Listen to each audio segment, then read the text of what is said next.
Night over Caracas, Venezuela. Elite units move on a compound they've rehearsed on a replica half a world away. The president watches from Mar-a-Lago. Minutes later, Venezuelan President Nicolás Maduro is on a plane, bound for U.S. custody. Did the Constitution get left on the tarmac? But the real drama didn't end with the raid. It began when Congress wasn't told. In this episode, we follow the operation's timeline and then slow down at the moment the Constitution enters the room. Who had the authority? Why did urgency win? And how does this decision echo through the next crisis? The raid stops at minute 140. At minute 141, the Constitution starts its timer. That minute decides whether this is a daring operation or a new rule for presidential power. Let us know in the comments if you think this is a new rule of presidential power or a daring operation. Which side of the aisle are you on? And don't forget to like and subscribe to the channel. Here's how the night ran. Air corridors over the Caribbean opened in a tight window. Tankers pre-positioned to refuel strike packages and transports. Crews had drilled on a full-scale replica of the Caracas safe house, rehearsing door charges, stair angles, and how to move a target with protective detail still in the building. The strike list hit across the city to split response teams and blind radar nodes. A false start 4 days earlier hung over the pilots and the ground teams. Final go came at 22:46 Eastern Standard Time on Friday, January 3rd, 2026. The assault force got in, secured the package, and exfiltrated. Then comes the pivot. Congress did not get told in advance. No Gang of Eight call. No pre-brief at the Capitol. The operation landed, and the constitutional questions took off. The executive's case sounds simple. Speed and secrecy save lives. The legislature's claim is blunt. The power to authorize war sits on their side of Pennsylvania Avenue. When time is tight, who decides whether urgency beats oversight? That conflict is not abstract. It decides whether presidents can point military force at a foreign capital, strike multiple targets, and grab a head of state without lawmakers clearing the move first. The legal frame starts with the War Powers Resolution of 1973.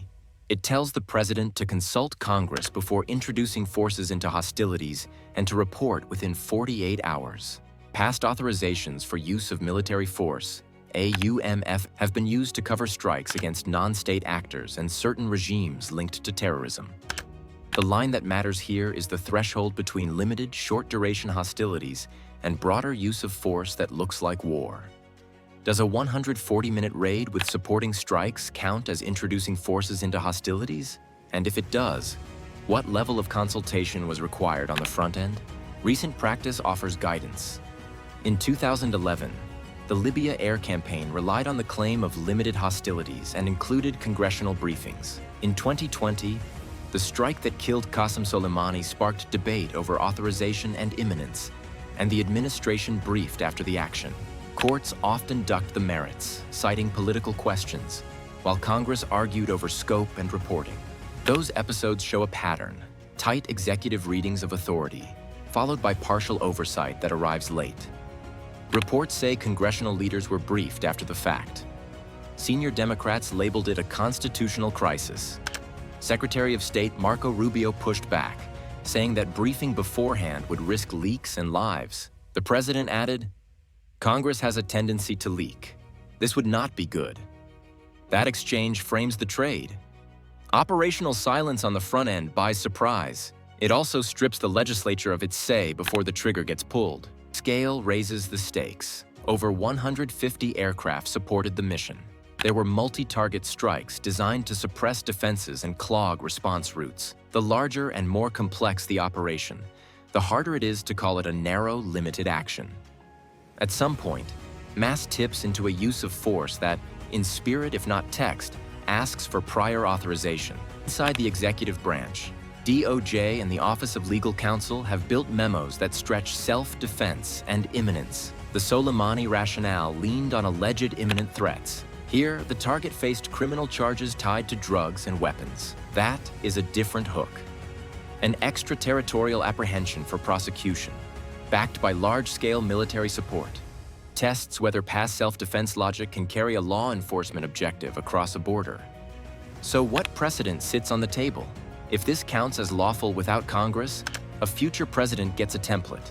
Plan in secret, strike fast, seize a foreign leader, report later, and cite operational risk to skip pre-briefs. If the law blurred at takeoff, the politics detonated on landing, and the next phase moves from flight plans to fallout. The raid delivered its target. Now the invoice lands on Capitol Hill.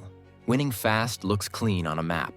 In Washington, it comes with late-night briefings, leaders walking into cameras, and staff drafting letters that read like warnings. The question isn't whether the operation worked. It's what that speed costs once the lights come on and everyone wants the paperwork. In the first 24 hours, custody becomes logistics. Federal marshals file the chain of custody notes. An acting leadership slate appears in Caracas with a televised oath and a script about continuity. The White House posts a narrow slice of the perp walk, just enough to confirm the body and the transfer, not enough to show the route or the team. That clip drives a cycle. Allies call for clarity, opponents call it an abduction, and lawyers start laying out venue, charges, and where a jury would sit. The pushback forms fast. Senior Democrats warn that skipping Congress erodes the guardrails they rely on the next time a president wants to move forces. The administration leans on necessity and leak prevention, arguing that the clock and the target dictated silence. Markets answer in real time. Brent futures jump on rumors of retaliation in the Gulf. Regional partners hedge their language, offering support for stability but keeping distance from the method. The legal map is not abstract. The War Powers Resolution asks for consultation before hostilities and a report within 48 hours. Miss the spirit of consultation and you still face the calendar. 60 days to taper off absent authorization, plus a 30-day safety valve. Lawsuits could come from members of Congress claiming institutional injury, or from detainee counsel challenging the capture as unlawful. Congress has tools if it wants leverage. Hearings can haul in the National Security Advisor and OLC. Appropriations riders can bar funds for follow-on missions. A censure resolution can mark the line without blocking operations, or leadership can draft a narrow authorization that blesses custody but limits future strikes. History offers reference points. In 1983, after Grenada, Congress grilled the administration, but avoided hard limits as troops withdrew. In 1999, over Kosovo, the House split, refusing to authorize but also rejecting a funding cutoff, leaving a muddled precedent that executives still cite. In 2011, Libya drew notifications and a claim of limited hostilities. The clock ran, but the operation tapered before a clean judicial test. Those cases show how Congress adapts under pressure, sometimes preserving its voice, sometimes letting practice harden into custom. Regionally, blowback crystallizes in language about sovereignty.